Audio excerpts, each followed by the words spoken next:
Especially because the Republican National Committee is having a hard time raising money. I'm not sure how much funds the Republican National Committee is going to have in order to contribute to the get out the vote effort. I'm sorry, you're saying the National Republican Party is having difficulty raising money, and so you don't think that they're going to be able to? Because last I understood, the RNC was going to be setting up various different victory committees, funneling the money through the counties because they didn't want to give it to the state. Well, they will be. We're thrilled that they're going to be having a program, but their cash on hand 4 years ago was $44 million. At this point in time, it's only $12 million. So where that cash, and they have a high burn rate, so where that cash goes is a question. But we will be having on a state committee level very effective get out the vote effort.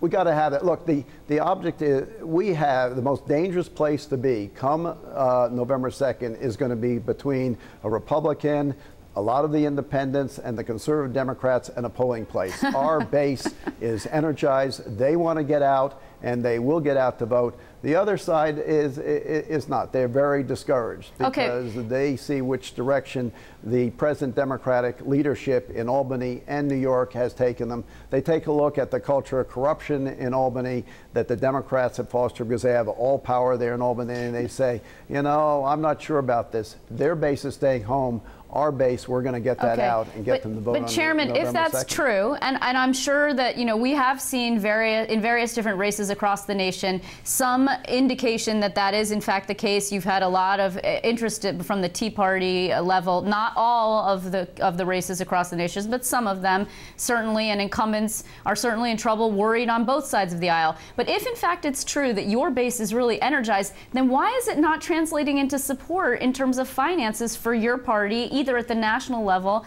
or at the state level? You say yourself that the national party is having difficulty raising money. I don't understand where the disconnect is. That's just the national party.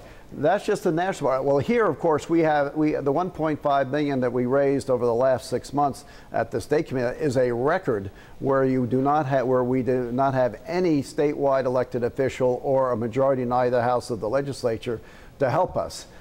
So we have been very effective in raising funds here, and those are funds coming from the base and from a lot of new sources. On the national level, the Republican Governors Association is going to have a huge amount, $60 million. The Republican State Leadership Committee, which is being run by Ed Gillespie, is going to have a very significant amount. They're anticipating $40 million that they can put into state races, and that we'll be looking to get some funds from that. So there will be the funds there. It's just that they're being allocated differently this year than they have in the past. And it's going to enable us to run races here that are very, very effective, particularly since this year is a year when the people of New York State are looking for fiscally conservative candidates. You know, New York State families are hurting. Unemployment and underemployment is running at about 17% here in New York State. Families are scared of losing their jobs if they still have a job. The wage earners are. And so their 401ks have declined in value. Their home values declined in value. So they're savings more. They're spending less. So they are cutting their family deficits by cutting spending. They are then looking at the huge deficits being run up at the state and the national level and say, who do we trust to cut spending here rather than to raise taxes on us? But if that's and in the end, they're going to look at the Republicans because we stand for fiscal conservatism. Okay, in the end, perhaps, but you know, if you look at the polls right now in New York, what you see is this massive double-digit lead that Andrew Cuomo has. I mean, if it in fact what you say is true, when is this going to happen? Because right now, that is an enormous deficit to have to make up. When you have the Democrat, it's a Democratic-dominated state, as we know from enrollment. You have the Democratic gubernatorial designee way out in front in terms of polls. He's sitting on $23.1 million worth of cash. He hasn't even dropped a dime on fundraising, on advertising yet, not one dime. I mean, when is this going to connect this surge of republicanism that you're predicting? Look, you can analogize this year to 1994, and at this stage, the unknown George Pataki was way behind in the polls, and yet he won the governorship.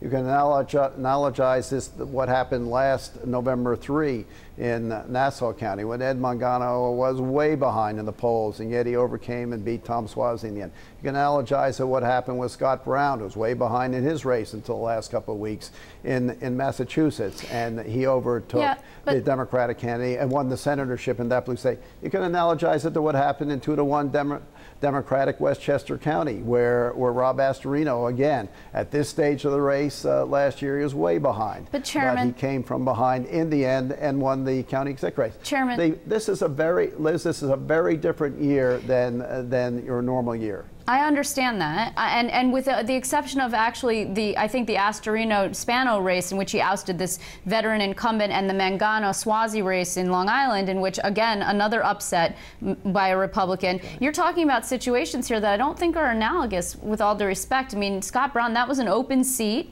You're talking 94, Pataki versus Mario Cuomo. Mario Cuomo was enormously unpopular. Andrew Cuomo was a very popular guy.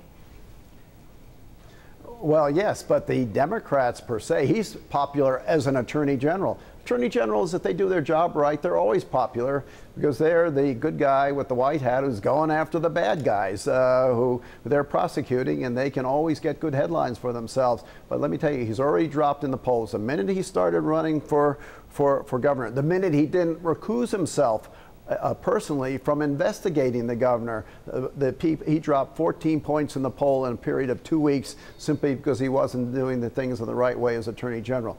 The minute he's got to get out and address what are you going to do as the next, if you were the next elected governor of New York State, what are you going to do to cut the $20 billion deficit that you're going to face? Are you going? I'll tell you what he said in his acceptance speech at the convention. He said, I don't think we can raise taxes at this time. It's clear what he's going to say. He will raise taxes in the future when he has to face it. That's what the Democrats do. They raise taxes. We as Republicans, we cut spending and we cap taxes. And that's what the people in New York State are going to want. And that's why they're going to turn to our candidates. Well, it's certainly, there are 8 weeks until the primary, and then from on to then, we won't even know exactly who your gubernatorial candidate is. So I'm sure we'll be watching quite closely. But in the meantime, I want to thank you very much for joining us.